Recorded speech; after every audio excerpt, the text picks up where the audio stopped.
les paramètres, que ce soit les différentes augmentations du passé. Le débat est encore là. Nous n'avons pas relâché. Le problème de l'augmentation, la prime de logement.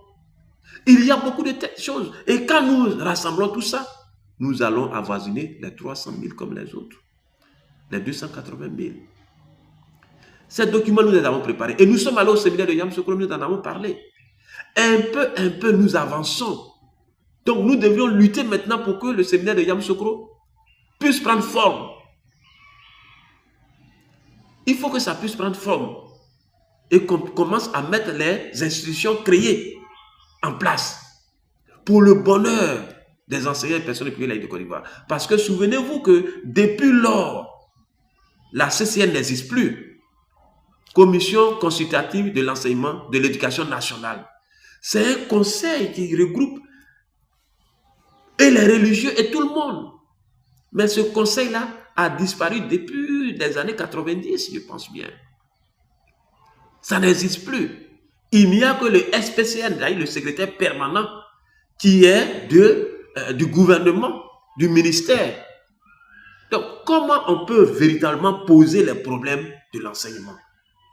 Or, il y a un conseil qu'on doit consulter, un conseil qui doit être juge, un conseil qui doit régler. Voilà des questions auxquelles il faut s'attaquer pour qu'on puisse mettre en place ces commissions-là. Pour que les enseignants sortent de cette précarité. Non, on veut être secrétaire, donc c'est création des syndicats qui nous intéressent.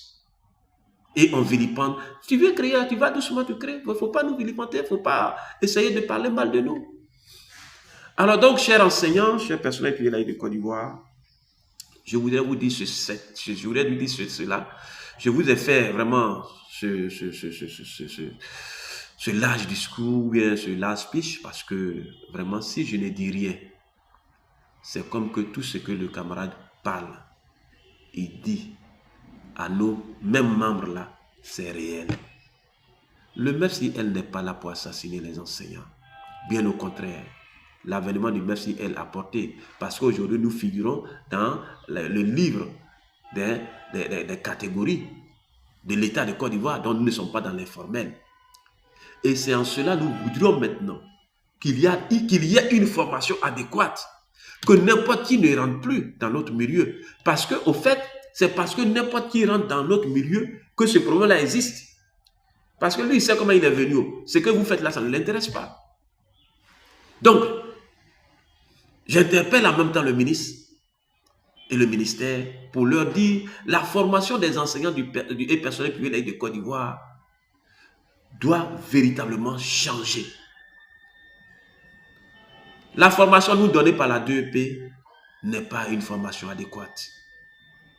Nous sommes en train de travailler à cela pour qu'il y ait une formation adéquate.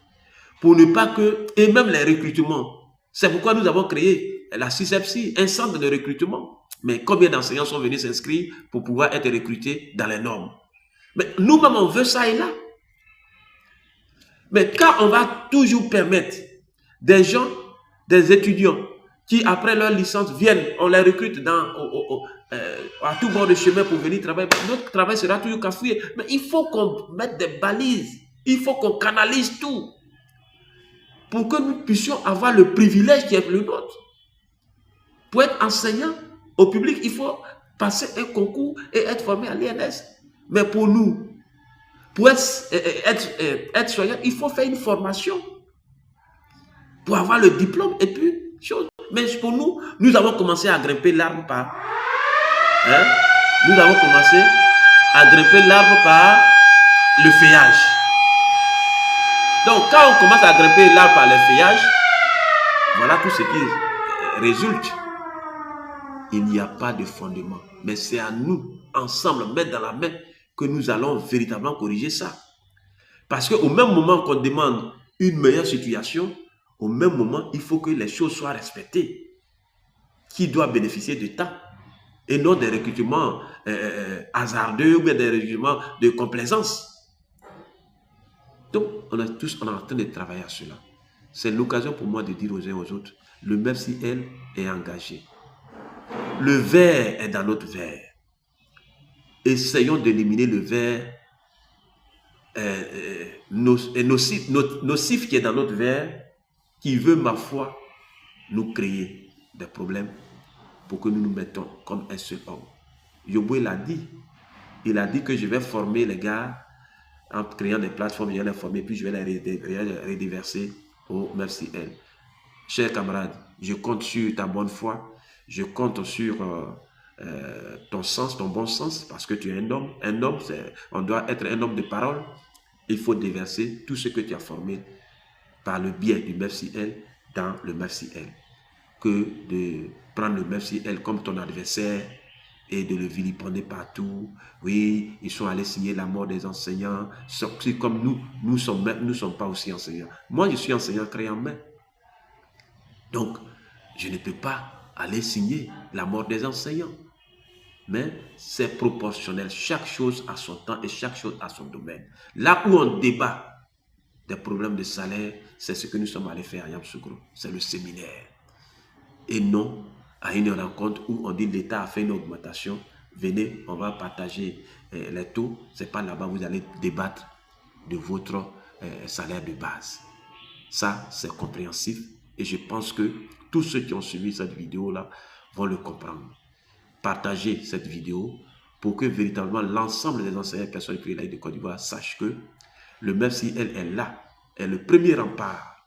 Nous sommes à leur défense. Il y a eu beaucoup de situations cette année.